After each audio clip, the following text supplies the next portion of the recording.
This is a presentation on behalf of the RAF Burtonwood Association and is part of a series of talks which I have given over the last few years, mostly relating to the history and story of RAF Burtonwood.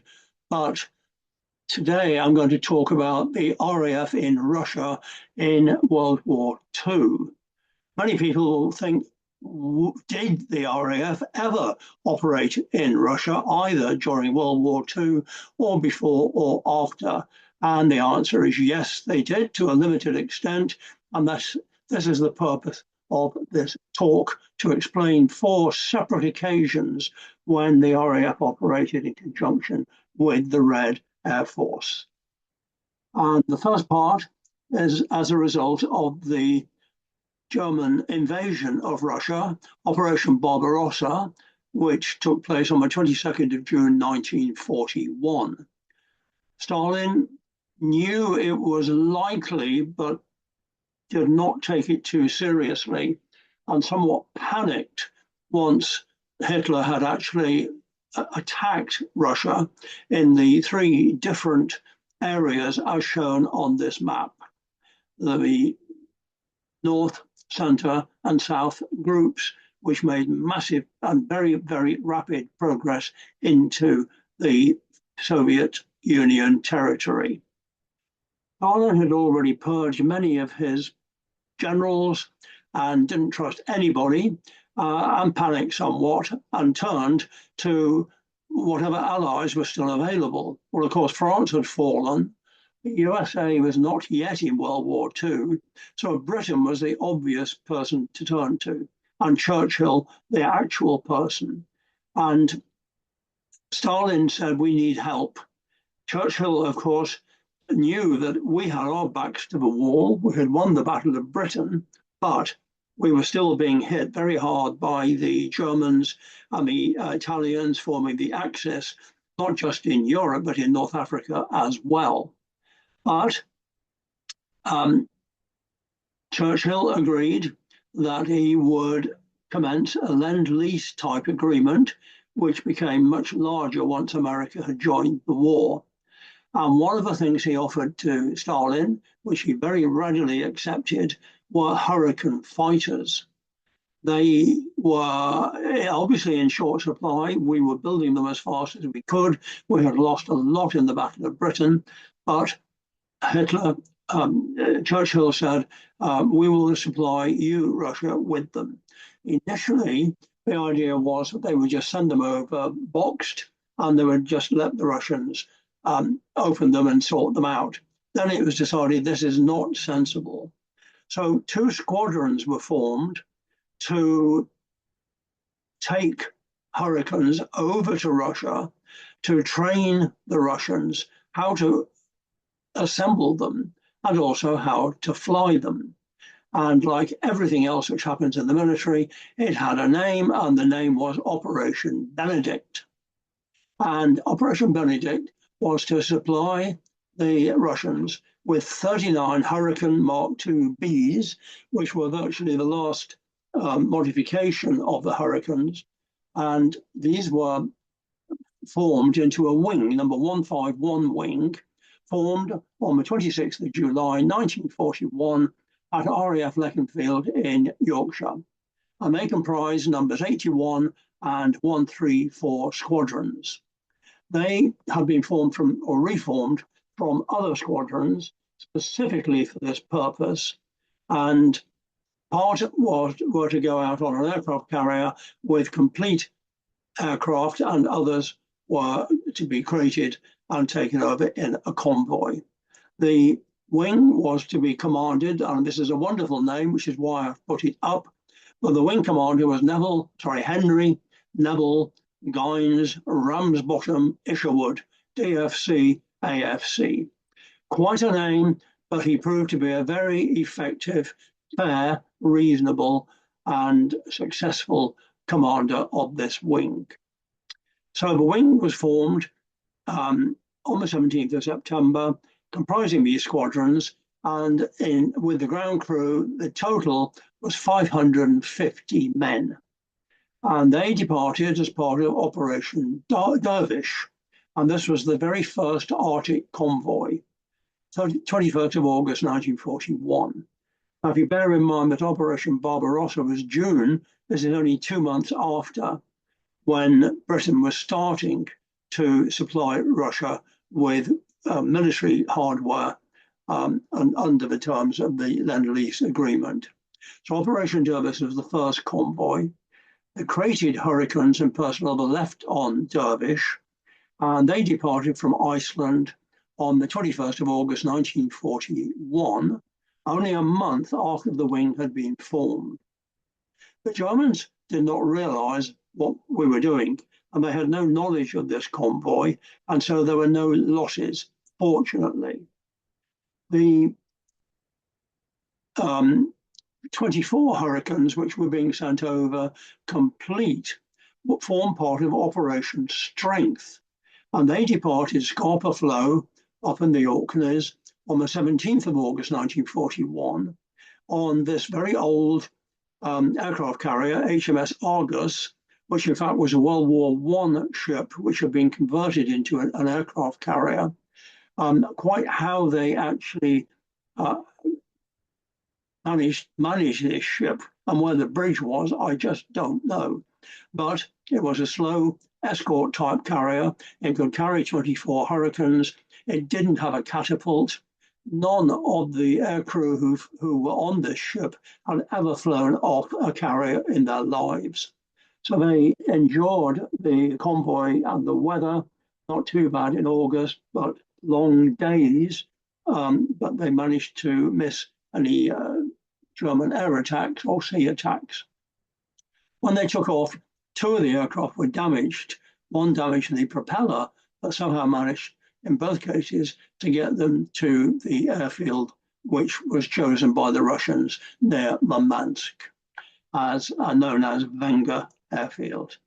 Now, the routing of the convoys varied depending upon the season, and in the summer, they could go round to the west side of Iceland and follow going up the east coast of Greenland to keep as far away as they possibly could from the Norwegian coast, because Germany, the Nazis had bases all the way down the Norwegian coast with aircraft which could attack the convoys.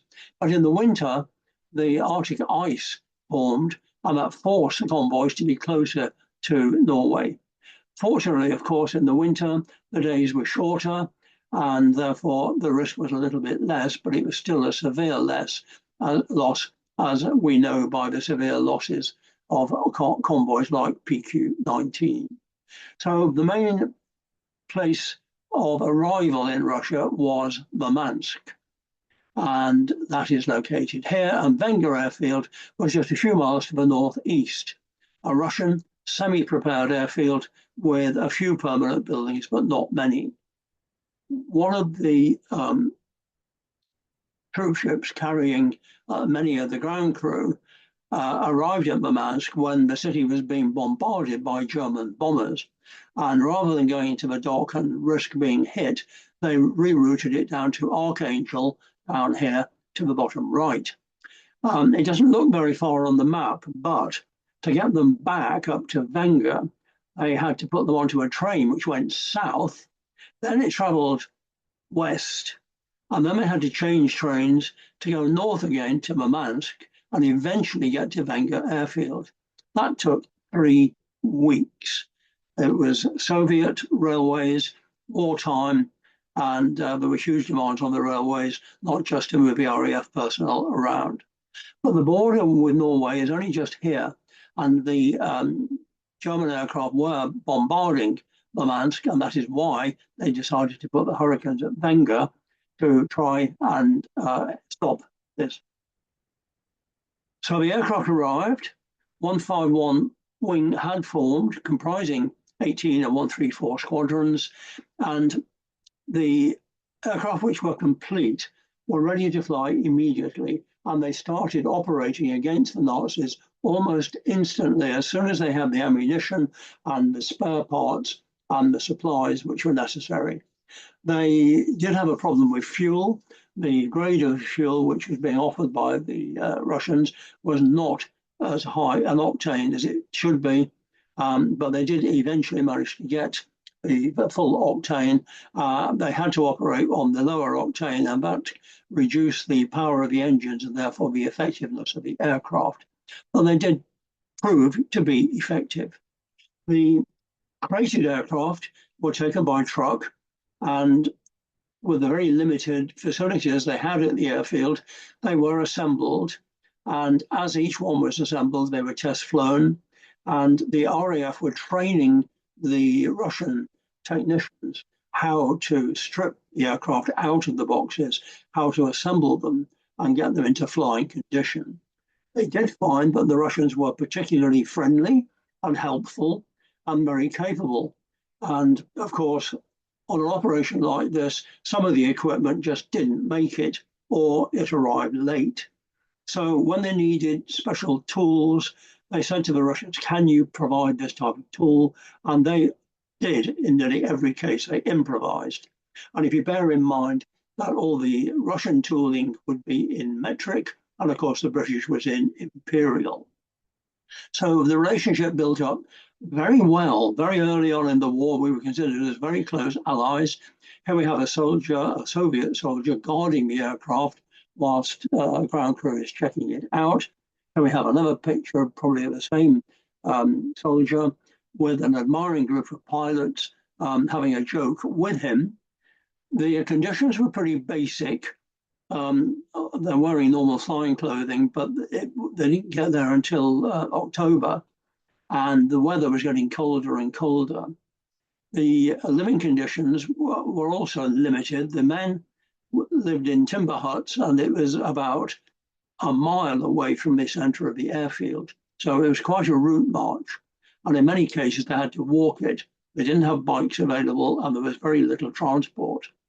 The officers lived in a brick building, typical two-story Russian residential type building, 2 or 3 men to a room, fairly rudimentary, but they had a good Russian staff who kept them well fed.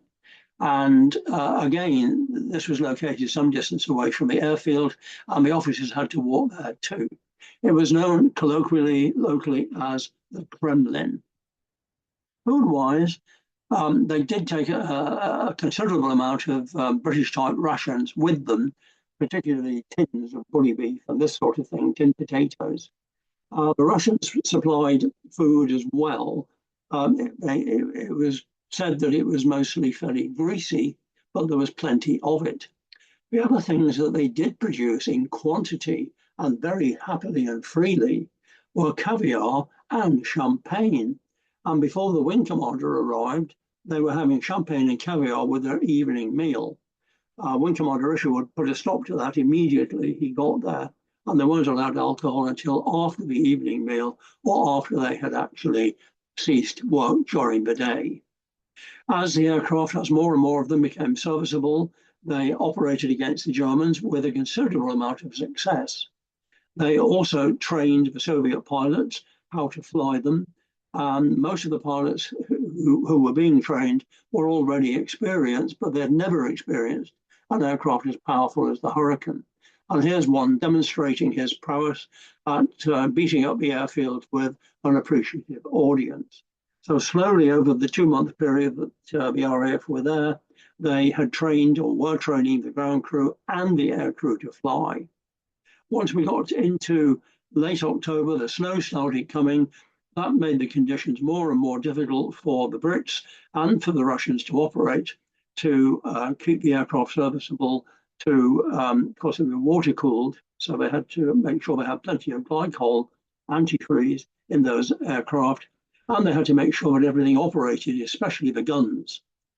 And the conditions for the ground crew were not particularly good.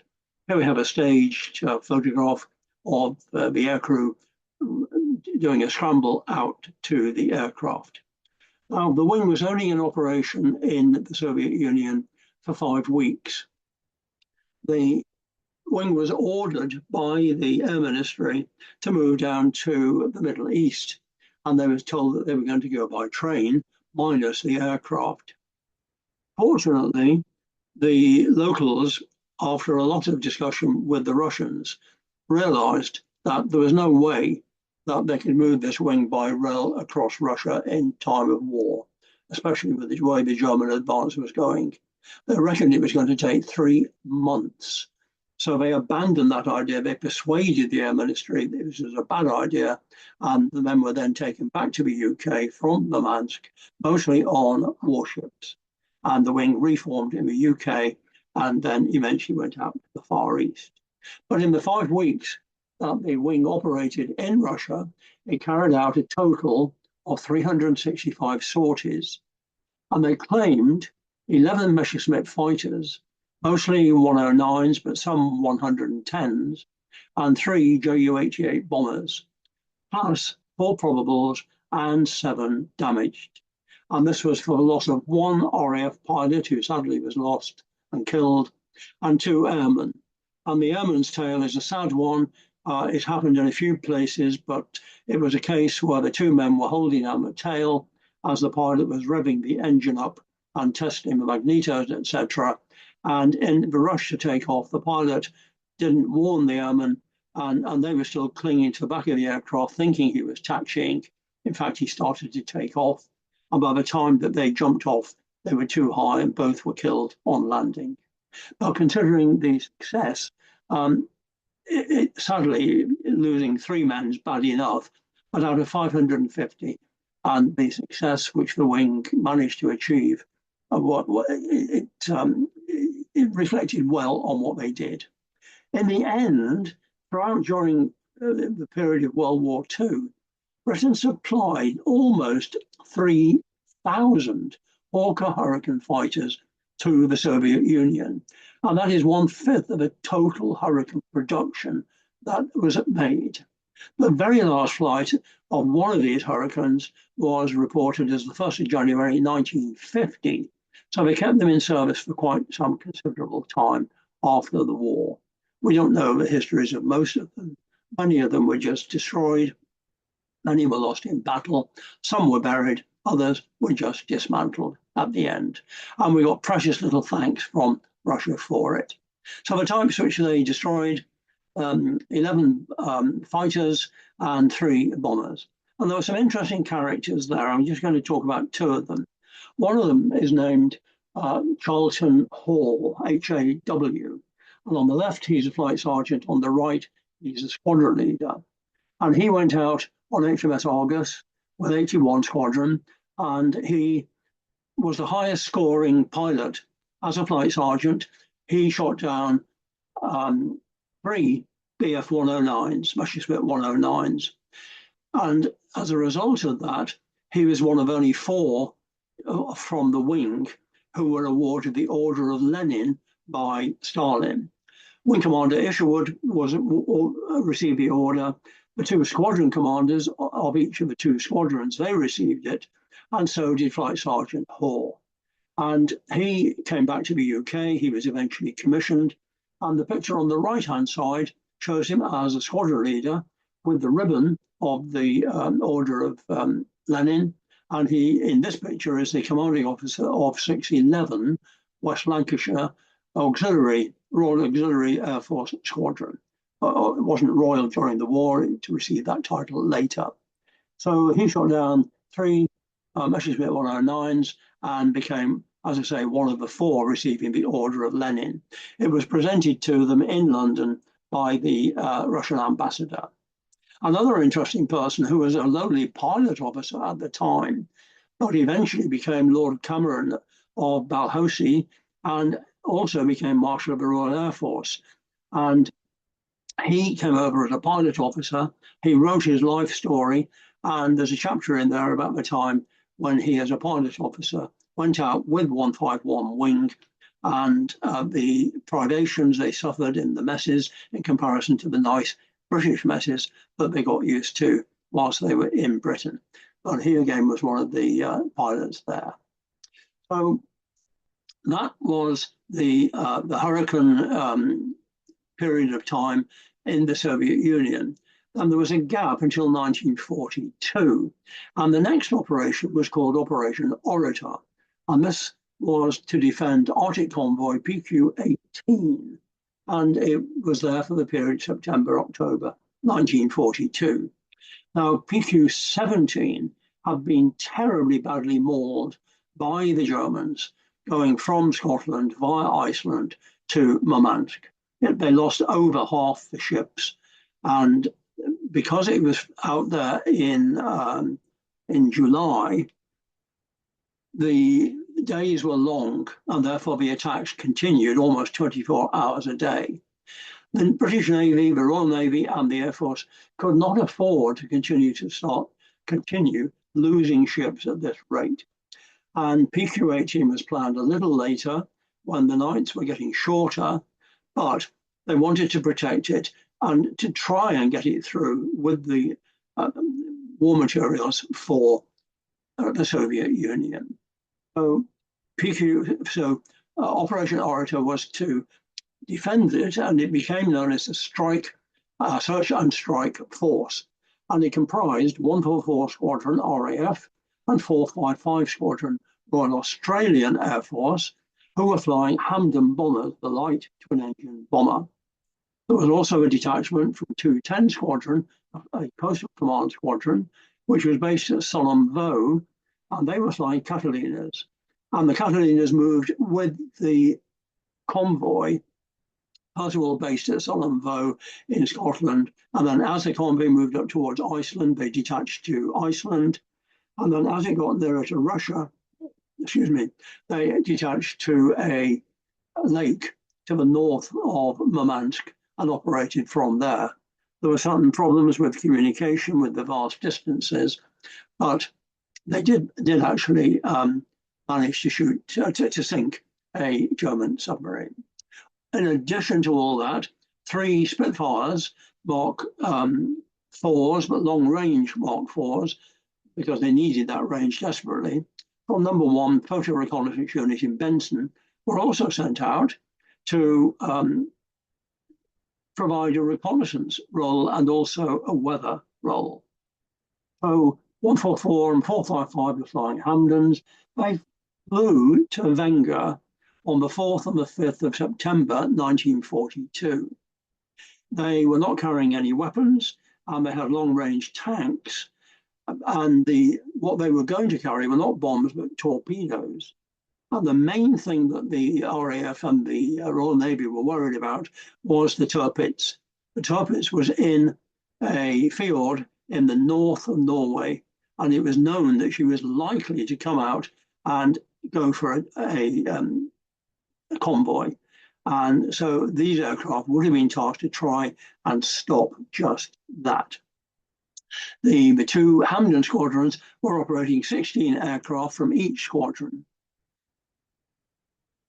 The convoy departed Loch Hugh on the 12th of September, but between the 12th and the 21st of September, the convoy was attacked by bombers, torpedo bombers, U-boats, and mines. And although they were being patrolled and tried to be protected by the Catalinas, 13 ships were lost to the German attacks. The cost to the Germans was also high. They lost 44 aircraft shot down by the Royal Navy escort to the convoy, and 4 U-boats were also sunk. The Catalinas were operating at long range, and whilst they were operating out of Iceland, they could carry depth charges. But once they started operating from the lake to the north, the range was too great. So in order to have the range, they didn't carry any ordnance. And all they could do was to report on sightings of any German submarines or surface ships, and also to harass them if possible, but with very little protection to itself. So it didn't work terribly well, this effort to try and stop the protection. The long-range Spitfires flew out from Benson by Sombra up in the Shetlands, and they were to monitor the German shipping as particularly the turpits, and it was reported that the turpits had actually moved. In fact, if you look at this picture, you can see it's not the same two airmen who were killed, but it's just what caused the problem with them. They were sitting, holding the tail down during an engine run. This is a Mark IV. Long-range tanks were fitted. You'll see there's no guns. The front of the wings were clear of guns because it was purely a photo reconnaissance aircraft. Sadly, one of them was shot down while they were doing reconnaissance, and that was a flying officer, Gavin Walker. And the Spitfire was flown out from Benton together with a Mosquito to replace Gavin Walker. And this is what they were aiming at, or they were looking for, the turpits. And it was suggested that he was going out to sea, but in fact, all it was doing was relocating from one field to another. Gavin Walker was recognised and buried in Norway. His body was found sometime after his untimely death. But in June 2014, number 606 squadron from the Royal Auxiliary Air Force were on exercise in northern Norway. When it was found that they were going to be there, they were asked if they would put a wreath on Walker's grave, which they did, and these pictures show it. The only pilot from one PRU lost on that particular operation. Well, the Hampdens were really pretty ancient. When they flew them out, they flew an extra crew member. Normally it carried a crew of 3 or 4. The pilot and navigator, bomb aimer, come front gunner, and the mid-upper gunner up here at the back. Each squadron had 16 Hampdens, and 6 were lost en route because they were right at the extreme edge of their range. They flew out, of course, with tanks, long-range tanks, but no bombs or anything like that because they would never have made it. Also, the routing took them over enemy-held territory. They just did not have the range to fly up the Norwegian coast, round the North Cape at the top, and into Russia. So they were routed at night up to a point 66 degrees north, where they crossed the Norwegian border, and they crossed into Sweden. Sweden was neutral, so they were violating its airspace, and of course Norway was occupied by the Germans, so they risked being shot down. In fact, 2 were shot down. Others got lost, ran out of fuel, 6 were lost, 4 were shot down. So when the force landed, 23 aircraft actually landed out of the 32 which originally took off. Some of those were recovered and managed to get up to Venga, and they could actually raise a slightly larger force of 25 before they had to leave the aircraft behind. Now, the aircraft was old. Its cruising speed was 200 miles an hour. Its absolute maximum speed was 250 miles an hour. So it was no match against the Russian fighters. Its bomb load was 4,000 pounds, so it meant it could carry either a small number of bombs or a torpedo. So there we go, 32 dispatched from 3 bases in northern Scotland, from Kinloss, from Lossiemouth, and from Milltown. 6 were lost en route, 3 further were lost during that period of time. And they were 144 and 455 Australian Squadron. So they only did 1 operational sortie, and they used 23 Hampdens on the 14th of September 1943. They understood the turpits had sailed, so what they did is they flew to the point where the turpits was moored, where they knew it had been originally moored, and then flew a track out towards the convoy, which they assumed that the turpits would have followed, trying to track it and find it and attack it. Of course, it wasn't there. It had only been moved to another field. So they went out on a wild goose chase. They didn't see anything. The sortie was 7.5 hours. They were carrying these torpedoes, and they had taken off at 5 o'clock in the morning. They arrived back at 3 o'clock in the afternoon, only to find that turpits had moved to a nearby field. Sadly, not a very clever move. The Catalinas, 9 were detached. quite a large force to shadow and to try and protect the force. They did have some success in that they sank a U-boat off Iceland whilst PQ-18 was en route. And at the later part of the operation, of course, as I said, they were operating sadly without weapons, or certainly without an ongoing bomb load. So Operation Orator was to defend the Arctic convoys. It ended in October 42. The Air Ministry ordered the squadrons to fly their aircraft back to Scotland, but after a lot of debate and opposition from the pilots, they realised that it was most unlikely they'd be able to make it. It meant again they would have to fly across neutral Sweden, across enemy-occupied Norway, and fly against the prevailing southwesterly wind. So they really didn't think they were going to make it. So they agreed that what they would do is leave all the aircraft to the Russians. And that's what they did, and they did exactly the same as what the Hurricane pilots had done with the previous operation. Not only did they leave the aircraft, they left their flying helmets, they left their main vests, and they left a load of equipment for the Russians. Not that they got a lot of thanks for it. We don't really know much about what happened to those particular Hampdens, but were obviously flown until they could fly them no longer. Churchill's next response was to offer to send an air contingent to assist the Russians on the southern front. And he was offering 10 fighter, 7 bomber, and 3 transport squadrons, together with an American transport group. And they were to be deployed in the Caucasus, but would not be sent out until Rommel had been defeated in Libya. The Russians said, yes, absolutely love to have them. Thank you, we'll take them. But we want entire control of the entire force. And there was no way that the British were going to allow that to happen. They weren't going to let all these British and Allied forces be controlled purely by the Soviets. The Soviets now were beginning to rebel against the West in that they had wanted, when I say the West, I mean our allies, they had wanted us to set up a second front like we did once we got it onto D-Day, but they wanted us to do it much, much earlier to try and divert the Germans away from Russia. We couldn't do it. We'd done Dieppe and it was a total fiasco.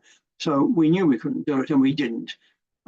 Churchill offered this, they wouldn't take it, so the offer was withdrawn. So there were no more aircraft based in Russia, which were going to be offered to the Russians in any way at all. So the big thing that we were really worried about was the Tirpitz, and this is the third part of the 4 operations where it involved aircraft being in Russia. The Tirpitz was a brute, an absolute brute.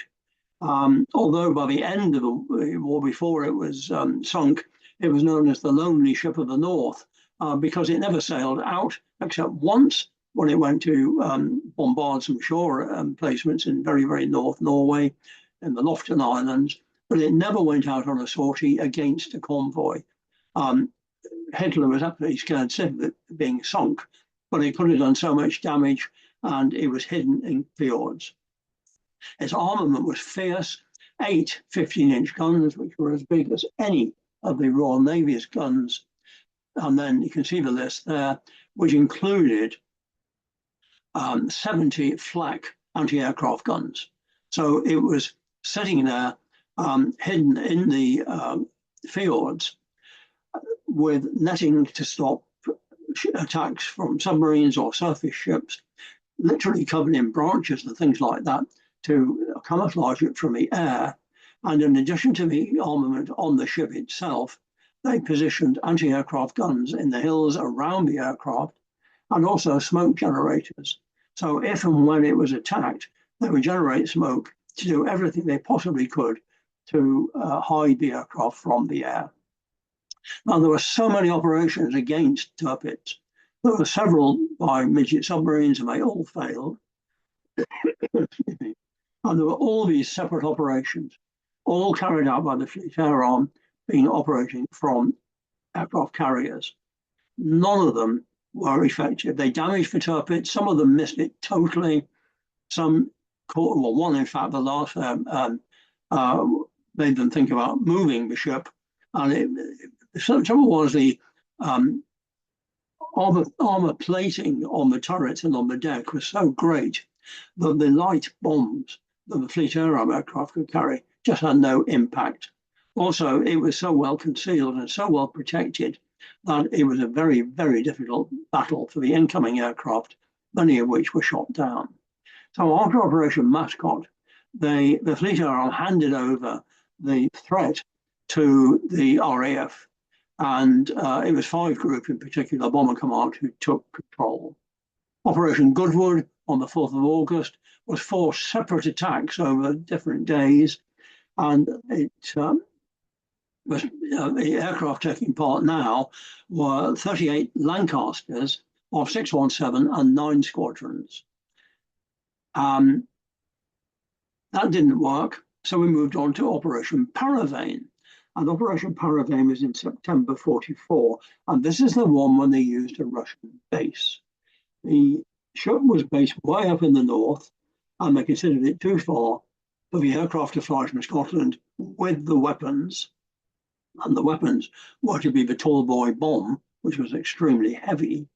So what they did is they flew, again, the same squadrons. It was 617 and 9 squadron, 38 Avro Lancasters, 2 Liberator transport aircraft, the C-87s, which were converted Liberators to take ground crew and equipment, and a weather reconnaissance Mosquito, all sent off for Jagodnik, which is up in the then Archangel in Germany, in Russia, sorry. And they all went on the night of the 10th of September, 1944. Once there, they had a problem in finding the airfield, and only 27 out of the 36 aircraft actually arrived at the Russian airfield. The operation idea, the aircraft did fly over fully laden. They did overfly Sweden and Norway, and 2 were lost en route. 27 aircraft managed to take off from Jagodnik airfield with tall boy bombs, and a few with experimental 500-pound bombs. And they went the following day in September 1944 to hit the ship. They did do some damage, but sadly, again, they didn't sink the ship. They didn't do mortal damage to it, but they did enough to make them want to relocate it. There was yet another operation, Operation Obviate, which took place, which again was inconclusive. And it wasn't until Operation Catechism on the 12th of November, getting well into the winter, that they finally did manage to destroy the ship. So the Germans decided to move it from Kaffiord to Tromsø to be repaired, and that just brought it within range, literally just, from the Scottish borders. So Operation Paravane took place in September 44, was inconclusive. And 36 Lancasters again tried to sink it. The 27 who actually took part in the sortie, it didn't succeed, and they flew back to Scotland. The aircraft were modified to make them as light as possible. You see, there's no mid-upper turret on this Lancaster. It's carrying a tall boy bomb underneath. You can just see it there. They stripped the aircraft as much as they could, including the armor plating from the pilot's seat, to try and make it as light as it could, because it carried this bomb, which was extremely heavy. Now, by this time, 617 were operating from Woodall Spa, RAF Woodall Spa, not far from Scampton, and 9 Squadron were operating from Bartley.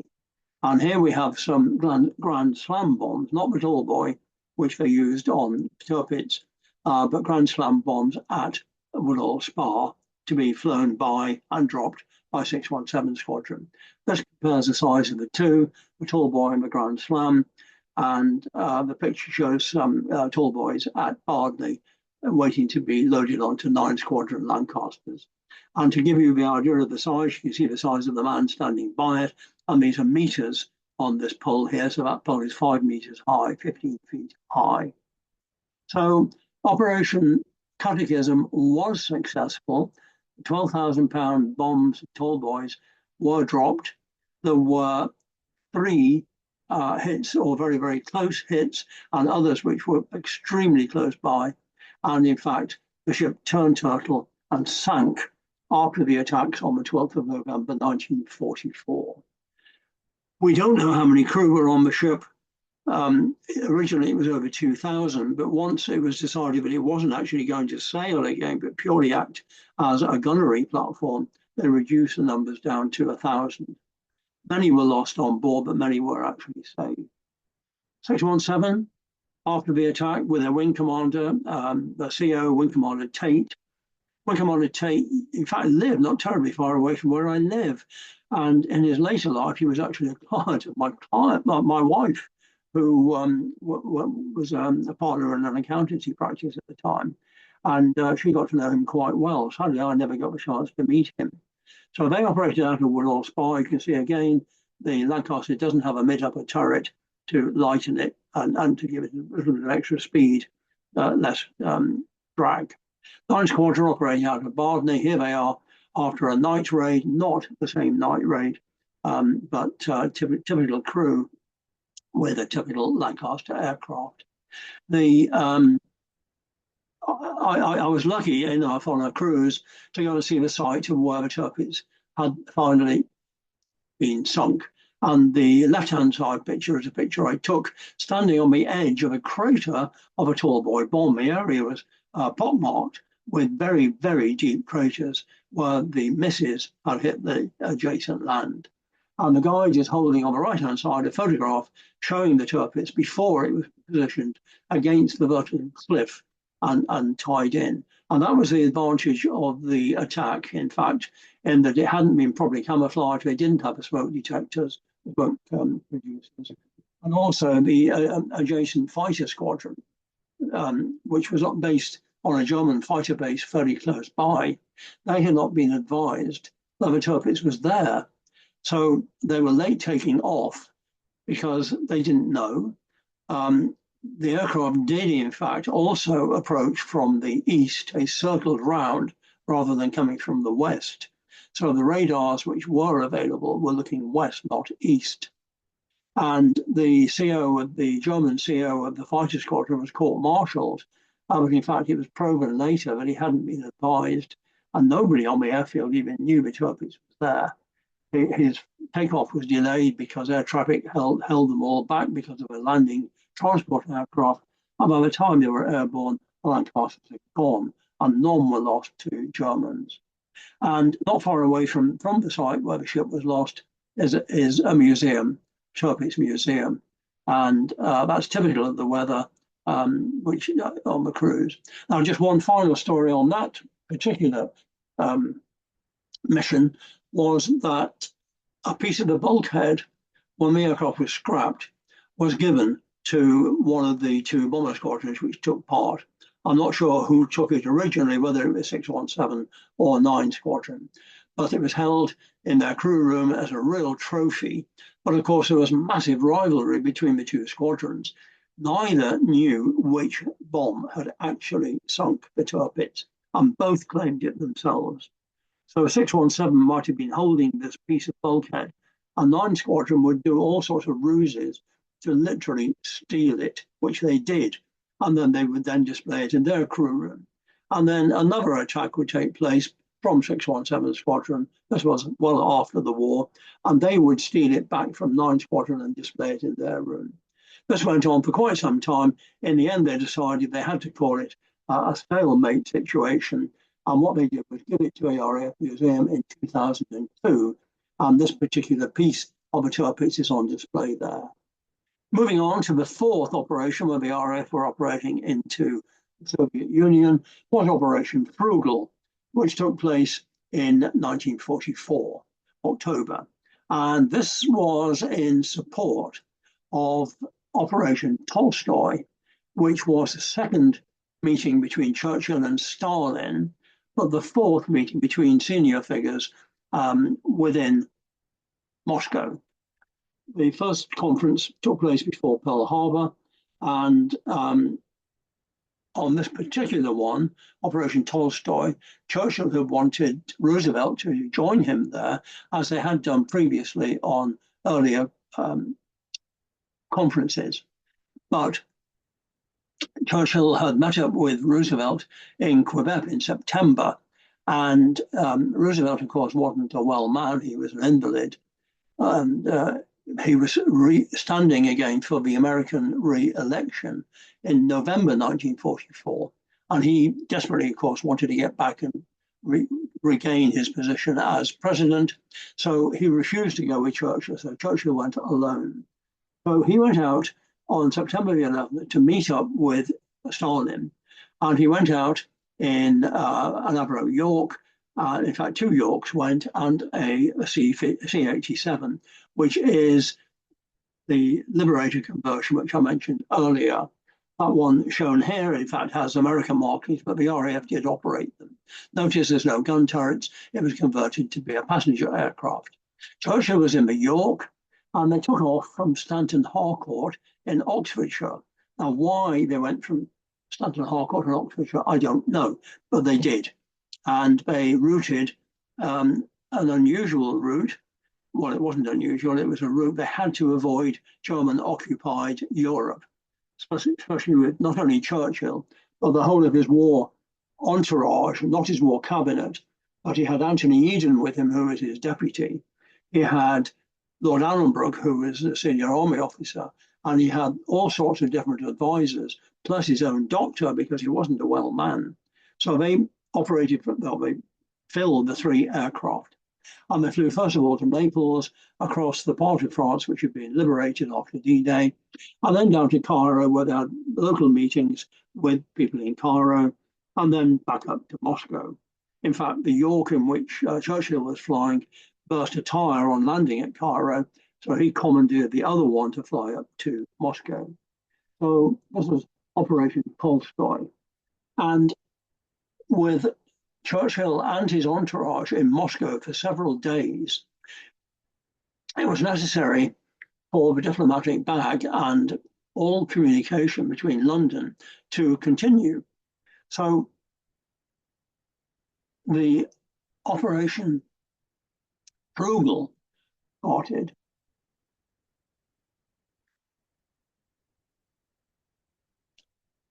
Which was to supply Churchill in Moscow with this information. And the way he was going to be supplied was by a daily flight by a Mosquito from Benson. And 544 Squadron, part of the Photo Reconnaissance Wing at Benson, were chosen as the squadron to supply the aircraft and the pilots to fly one flight every day whilst Churchill was in Moscow, directly to Moscow. They were daily courier flights, and it was called Operation Frugal. Now, the aircraft, the Russians insisted that the aircraft were painted so that it was obvious what and who they were. So this photograph is in fact invasion markings, but the markings for Operation Frugal were the same, except they didn't paint the underside of the wings like as shown here. They wanted the aircraft to be photo reconnaissance blue. They wanted the roundels to be red and blue only, with no white and no yellow in them at all. And the Russians laid down specific conditions about the aircraft. They were black and white stripes. They had no other markings and nothing under the wings. They were also given Berlin 72 or 73 engines, which were the most powerful and had the longest range. And the routing for the single aircraft every day was from Benson out to Sylt. From Sylt, it flew to Marvel, which is in Lithuania. And from there, it's almost a due east flight directly out to Moscow. 27 flights were made over the 14 days. And a lot of information was required from the Russians to make sure that these flights were safe. Now, we know a lot about this because there was a very good report produced after the event. And interestingly, the photo reconnaissance squadrons were controlled by Coastal Command. They considered it was their gambit to be responsible for photo reconnaissance. So the reconnaissance squadrons at Benton actually operated under command from Coastal Command. And the orders and everything were issued by Coastal Command. So they needed to know a lot of information because they were flying into totally unknown airspace. And of course, there was a war going on in Europe, and we did not know a lot about the Russians because they were deliberately, as always now, they continue to keep as much secret as they could. So what do we need to know? Well, we needed to know what airfield to land at. And that was a very obvious thing. Around Moscow, there are several airfields, and this shows the blue markings are airfields. The red ones are places of interest, like Stalin's Dacha in the center there. And the very first flight was to this airfield here at Romanovskaya, and from there, after that, they decided they didn't want the Russians didn't want them to fly there, but Vukovu, which is here. And Vukovu is now the third major airport in Moscow. It has been totally rebuilt from the war. Romanskoye is still there, but at a minor airfield. And what do they needed to know? A heck of a lot. That's what they needed to know to be safe. So they asked for, which airfield do we land at? We want 2 alternative airfields in Russia and 2 emergency airfields in case there was an engine failure or something went wrong. They wanted alternatives. They needed maps. They needed the Russian agreement to the route. They didn't want to be attacked by either anti-aircraft weapons or aircraft. They wanted to be sure from the problems they had earlier that the correct fuel, oil, oxygen, and glycol would all be available in Moscow to refuel the aircraft so that it could fly back safely. They needed the call signs from and the frequencies of the Russian control radio stations all the way down the routing so that they could talk to the ground and if they needed help with navigation, but could at least have contact. They also needed the call signs and frequencies for the direction finding stations. And these were radio direction finding stations which emitted a signal on a certain frequency. And by dialing into that frequency, an instrument in the cockpit would point a needle to the source of that particular frequency. So effectively, it was a radio beacon. So you tune the radio beacon in, and then you flew down the line which the needle was pointing to, and that took you to that beacon. That was the concept. But in fact, in most cases, the Russians didn't give them the frequency, or if they did, they gave them the wrong frequency. And then the final point was the name of the officers to whom the diplomatic bags would be to be handed to at the airport. They wanted to know that they were being handed to someone safe and that it weren't going to get into Russian hands. By the time the first flight took place, they'd received nothing except the name of the airfield they were supposed to land at and a very, very rudimentary map. And the first crew who went out was the squadron commander and his navigator. And they got to Moscow and they wasted an hour trying to find the right airfield. On another occasion, a crew landed at the wrong airfield and had to be redirected to the correct airfield. And in fact, Churchill, when he arrived, they also landed at the wrong airfield. And the committee waiting to meet him on arrival were advised, and eventually he did arrive at the right airfield, but that was all due to the Russians not giving adequate information to us. And of course, the weather didn't really help.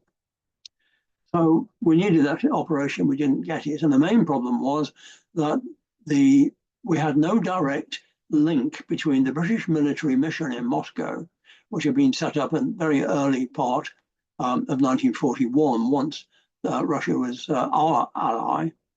And we couldn't speak directly to the Soviet military. In the middle was this political intermediary known as Otdels, literally translated as a section. and they operated under the Ministry of Foreign Affairs. And this is the building now occupied by the Ministry of Foreign Affairs in Moscow, which I took some considerable time ago. And this caused all sorts of problems because the British military mission would meet with the Opdal and they would say what we needed. And in many cases, the information was never taken across to the Russian military, and if it was, it never came back. So there were long gaps and delays in getting that information. So the first frugal top flight took place on October the 9th, 1944, with Squadron Leader Dodd, DSO, and his navigator, Flight Sergeant Hill, also DFM. They had the radio direction finding was not working. They were not given the correct frequency.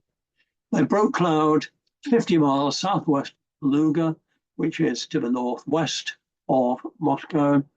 The maps were useless. They flew around for an hour, and their flight took 6 hours, 35 minutes. Fortunately, they did manage to land safely and got back safely as well. And thereafter, the flights went to Vukovo airfield, and this had 2 main runways and a lot of grass.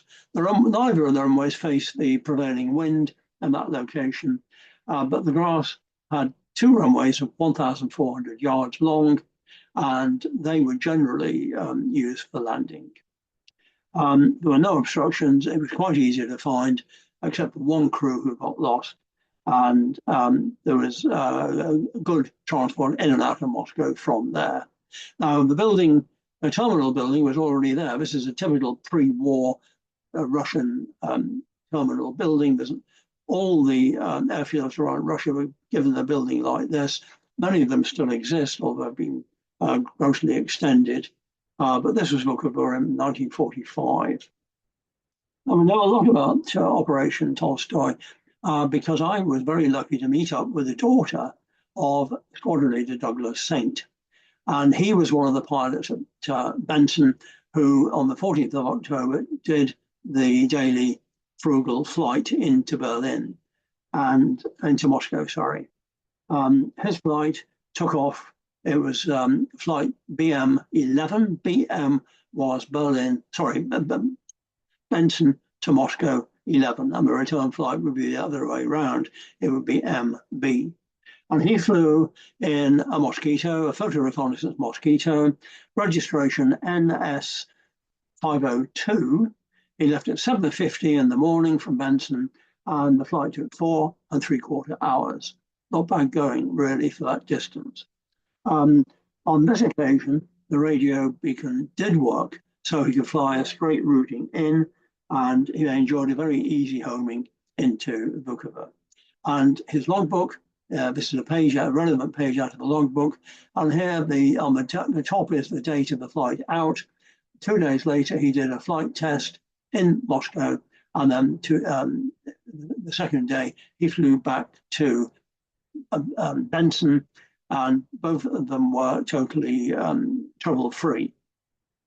I know all this because his daughter had all his documents, including the logbook, which I have copied, and also copies are in the museum at Benson as well, which is open to the public but by prior appointment only.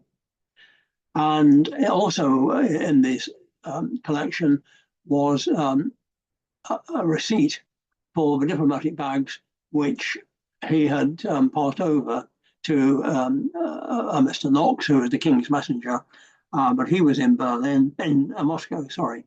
And so he actually managed to keep these as a receipt.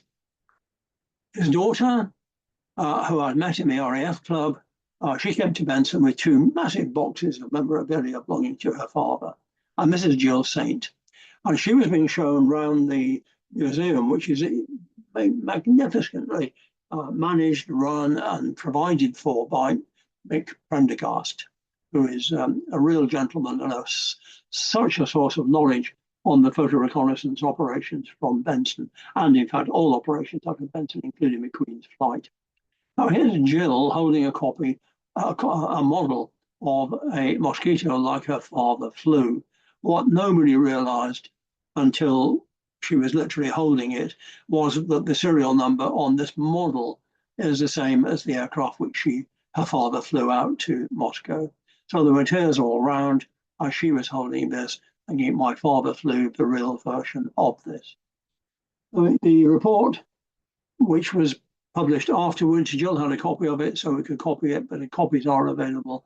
And it covers items like several of the aircraft had some graffiti written on them by the Soviet ground crew.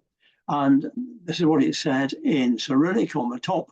And in English, it says, "To the brave British ground crew, we salute you." And the photograph I've shown there of the Yak fighters is because on one occasion, some Yak fighters intercepted one of the Mosquitoes and lined up behind. They thought they were literally going to be attacked. So they just opened the throttle and could outfly them. It didn't cause a problem, but it was a worry.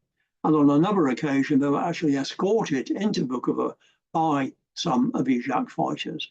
So they did meet up with the Russians. Also, they were given an ID card in case something went wrong en route and they had to do a forced landing, and also the proof of it they were in Moscow. So here it is, Great Britain in Cyrillic on the right-hand side, and the instructions are in English on the left, but on the other side it's in Cyrillic as well, saying, "Take me to the British military mission in Moscow." They were also given translation phrase books. But the odd thing was that they gave them French, German, Spanish, Dutch, and German, but no Russian. So it was a total waste of time. But he kept these, and it's all part of the story as part of his legacy of his flight to Berlin, to Moscow. He was also given some Russian currency, which he didn't use, so he kept it. But when he was in Moscow, he was really well looked after, and he was taken with his navigator to the Bolshoi, which Bolshoi is Russian for big, and it really is big. Believe me, I've been in this theatre. It is absolutely fantastic. But not only did they take him there and he enjoyed a ballet, he kept the programme on the left and he kept his seat tickets as well. And these were all in the bag, and we were able to determine the exact day that he went from the programme. I could have it translated. We knew exactly who he went to see, and we understood exactly what he did whilst he was in Moscow. Before he went back, he was given a Russian weather forecast, difficult for them. They could only forecast up to Lithuania. They couldn't really forecast anywhere else. And he had a forecast from Britain on the way out as well, showing the weather system as forecast at that time. But the flights continued whilst Churchill was meeting with Stalin and the entourage, meeting with other senior Russian personnel. And instead of flying straight back, Churchill decided he would fly back to Cairo and have some more conferences there. But no one told Benson. So on the 19th of October, the daily flight went out to Moscow with the diplomatic bags, only to be told they've gone. And some of them were, "Where? Have they gone back to Britain?" And I said, "No, they've gone south." So fortunately, the Russians did tell them where they were going. So the British crew said, "Well, we don't have any maps." So the Russians gave them a map, and it was a railway map. And all it did was show the coastline and the railway. It didn't link it to any towns. And it was in Cyrillic. And they didn't even have a Cyrillic phrase book. So the poor Mosquito crew then had to fly south, hopefully following the route which Churchill and his entourage had taken. And indeed, Churchill had landed in Crimea, and the Mosquito crew knew this, and they landed there thinking he might be there, but he wasn't. He had already refueled and carried on to Cairo. So they then continued to Cairo, where there was the interchange of diplomatic bags, and then the Mosquito flew back via Malta, in fact, and back to London. And that was the last flight, but it was fraught with problems, but 544 Squadron managed to do it, fortunately. And this was the route back, which Churchill took.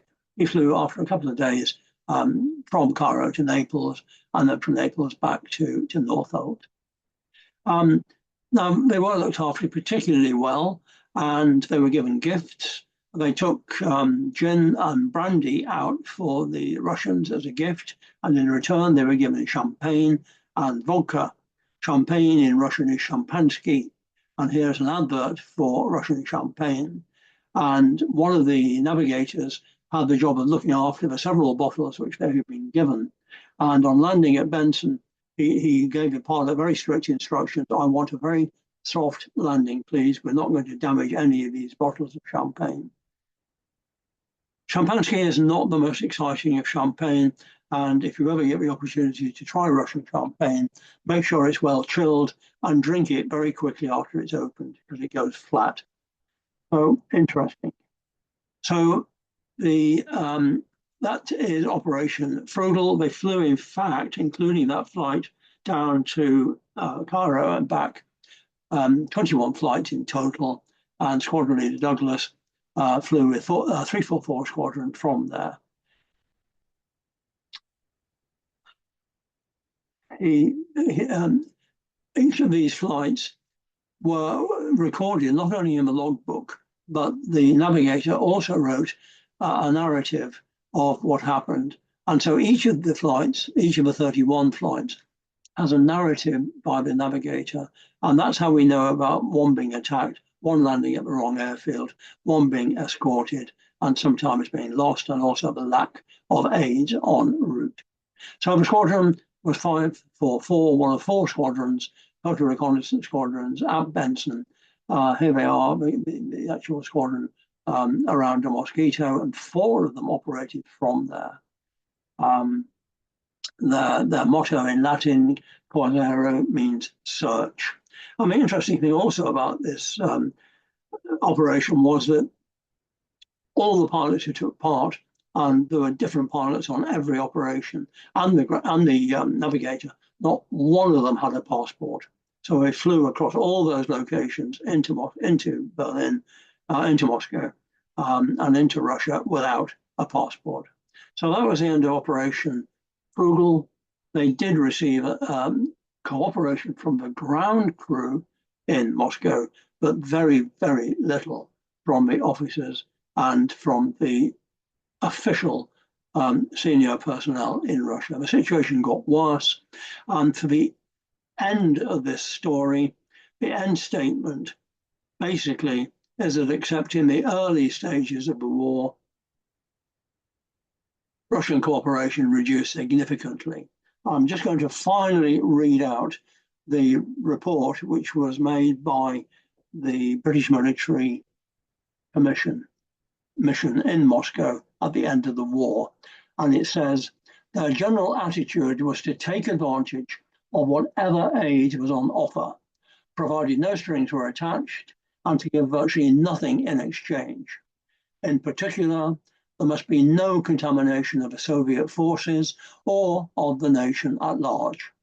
Consequently, a very few British personnel as possible must be allowed on Russian soil, and they must be kept away from anywhere significant.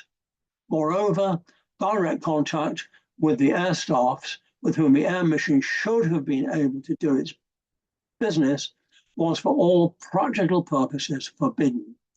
The close military cooperation, so obviously desirable in the interests of defeating the Germans, was nearly always overwritten by the political determination to keep the foreigner at arm's length, leaving few who had close dealings with the Russians under any illusion about the future.